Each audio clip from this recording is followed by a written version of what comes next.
ni dwe nang chok ariyo de angec maki mako minister na pat manyingo winye elokom kwalo bar eni ki wachi ni gutimo ngo ki gonya ki buch ento ki wachi ni passport megi pe kidwok chen kumbeti kiti odwoko passport pa Amos Lugoloobi ma anti-state minister me finance but Amos Lugoloobi about 2 weeks ago ni kidwok era passport kit me dog tiche en mir tik ber ka wot wako dor tiche no kon ki gale manok ento Friday week mukarane ki tiego releasing passport en ki wachi ni ko wachi era wako miro gam permission. What is the difference?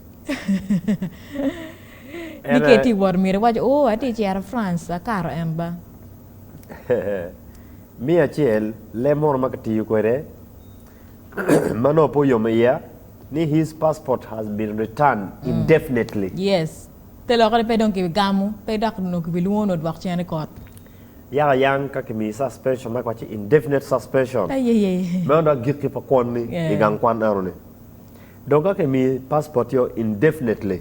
Donc megi ba. Kono le doro, kono le wachi chiara kamani, kono pe chiara non pera pe tek. Ngeno mi rengeni an I am a minister. I am entitled to my travels.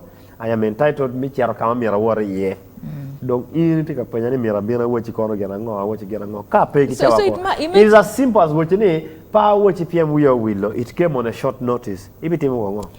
That's why I think wachi ni lokabar anyway. It just takes us back to zero. Ki mako joni kitwegi chabira Acel are Lugoloobi beru ni na chabira Acel kini na da yes ngatu rilo ena dutu chabira na dutu ena ber 2 weeks yes ukatu chulu miliona pa gam passport lo kedo lengdo gen matika chwero ya ni investigations ki wachi investigations e file mi Acel potum e files mo kanane me ask gera nok tinge blanket kitchen chide penye kekeni DPP, Director of Public Prosecution, watching again get pay evidence mati nerne John and get take a ball. Me and Rio, Honorable Amos Lugoloobi, ke wachi en pero maki tikwere yeni ye tikiji mi mangeni ki kwala. Era en gera po kwalo. Onyo kirika nye bero winye is just otene ke jo mango motimo gen marachi. En wa jo motimo gen marachi maki wachi ni koti kom geni. They have nothing. Giti kumerika go bero gena ge beri frontiers. I've been to so many national occasions. Gena ge kwa beri komba nyimi. Beno giti nena wang president ati ino president beri kuma giti nene. Eri inena wachi la which pay we down. Ikwalo chene palwa, ikwalo bari padano wachi ako story waki kara moja. Down tika wot ka yinyo million mia beach.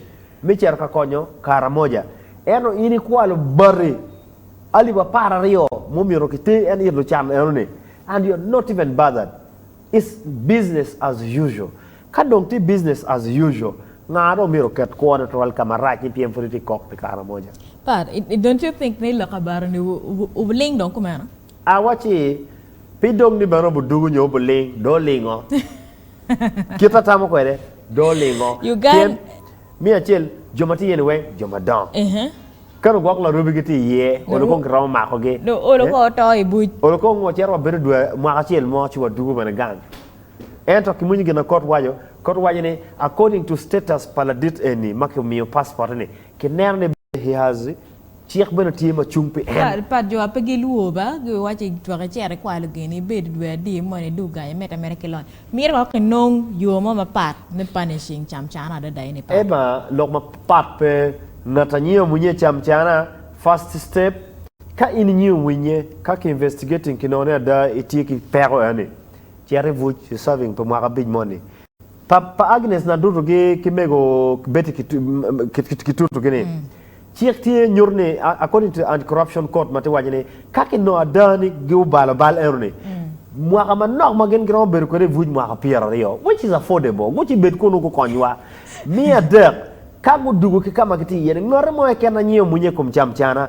should not hold public office pe milberi office pa lwa pe mwa pa pien pe oromo geni ki chena wa pien pe oromo geni iringa now ini po bien pe ministers ke ken la teacher gamente mo ke ken mabinu tiyu maraki ga teacher ne pa lwa miro ke kwanyo ki office mi Acel cher beri vuj ke dugu teach pe iri Uganda gangwu yenon ke beru pi era eka be wotelo idana endo kumbene kira waloka kene ne telo ir dan mo eken pere loka wunye